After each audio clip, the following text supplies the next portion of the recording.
बिहार विधानसभा चुनाव 2025 को लेकर महागठबंधन से एनडीए तक में सुगबुगाहट तेज हो गई है। कई क्षेत्रों में प्रत्याशियों को हरी झंडी भी मिलनी शुरू हो गई है। मेरा नाम अनूप नारायण सिंह है और आप सच टॉक्स को देख रहे हैं। आज आपको बताएंगे छपरा जिले के अंतर्गत आने वाली 10 विधानसभा क्षेत्रों का हाल, जहां 2020 के विधानसभा चुनाव में 10 सीटों में से 7 सीटें महागठबंधन के पास चली गई थी। 6 सीटों पर आरजेडी और 1 पर उसकी सहयोगी वाम दल को सफलता मिली थी। बीजेपी के खाते में 3 सीटें आई थी और जदयू का यहां से खाता भी नहीं खुला था। आपको बता दें कि सारण के बनियापुर विधानसभा सीट से तब के एनडीए के घटक रहे मुकेश साहनी ने प्रत्याशी उतारा था और उनके प्रत्याशी तीसरे पोजीशन पर चले गए थे।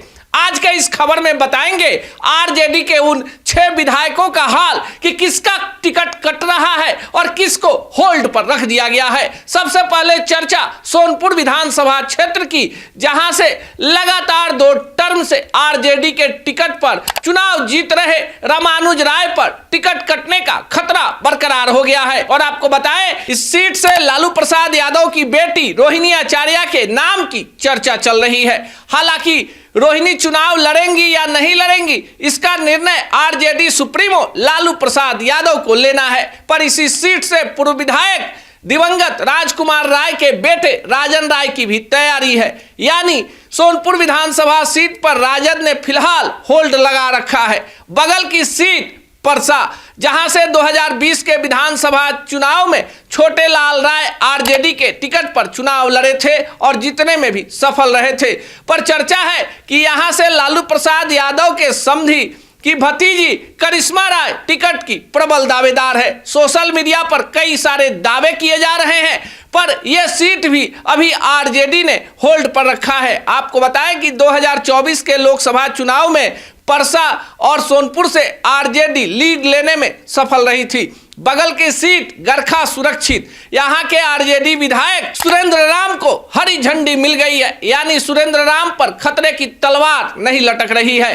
बगल की सीट अमनौर, जहां से आरजेडी के जिलाध्यक्ष सुनील राय चुनाव लड़ते हैं। हालांकि परिसीमन के बाद 2010 से सुनील राय काफी जोर आजमाइश करते रहे हैं, पर सफलता नहीं मिली है। पर खबर है कि सुनील राय को भी आरजेडी ने हरी झंडी दिखा दी है। इसके बगल की जो खास सीट है वो सीट है मढ़ौरा, और यहां से लोकसभा चुनाव 2024 में आरजेडी मामूली अंतर से पिछड़ गई थी।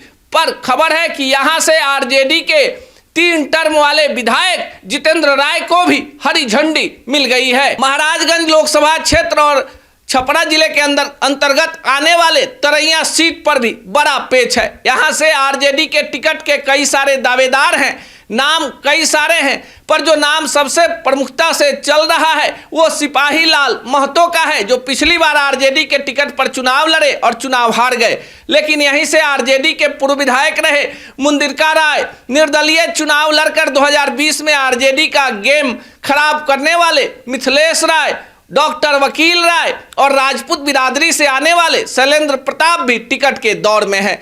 बनियापुर सीट की चर्चा करें तो वर्तमान में यहां से आरजेडी के विधायक केदारनाथ सिंह हैं, पर उनका जदयू से टिकट कंफर्म हो जाने के कारण आरजेडी यहां से चुनाव जिताऊ प्रत्याशियों की तलाश में है। खबर है कि पूर्व विधायक तारकेश्वर सिंह या उनकी पत्नी या बिरोंदर ओझा पर बड़ा दाव लग सकता है। बगल की सीट एकमा से श्रीकांत यादव आरजेडी के विधायक हैं, पर खबर है कि उनकी सीट भी होल्ड में रखी गई है और यहां से खेसारी लाल यादव की पत्नी चंदा देवी का नाम चल रहा है। माझी के सीट पर वाम दल के सत्येंद्र यादव विधायक हैं, पर लालू यादव उनसे नाराज हैं। सत्येंद्र यादव के बिगड़े बोल के कारण एक वर्ग विशेष ने सारण और महाराजगंज में आरजेडी से दूरी बना ली थी। खबर है कि आरजेडी के पास ये सीट वापस आएगी और यहां से एमएलसी का चुनाव आरजेडी से लड़ चुके सुधांशु रंजन पांडे को तैयार रहने को कहा गया है।